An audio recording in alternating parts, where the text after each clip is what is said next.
Venerdì 18 febbraio, Santa Costanza di Vercelli. È il 49esimo giorno dall'inizio dell'anno, ne mancano 316 al termine. Il sole sorge alle 7:08 e tramonta alle 17:42. La luna si leva alle 19:44 e tramonta alle 8:18.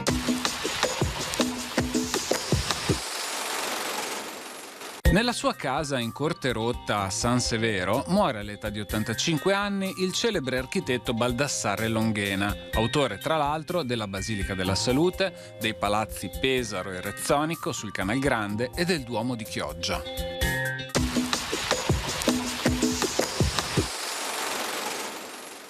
Le previsioni per domani. Cielo nuvoloso, anche molto nuvoloso nella seconda parte della giornata, con foschie e nebbie in pianure e nelle valli nelle ore più fredde. Precipitazioni. Probabilità generalmente bassa di sporadiche e deboli precipitazioni. Verso sera probabilità medio-alta di fenomeni sparsi di modesta entità su pianura e costa meridionali. Possibile nevischio sopra i 1500 metri.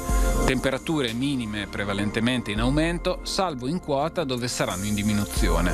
Massime in diminuzione.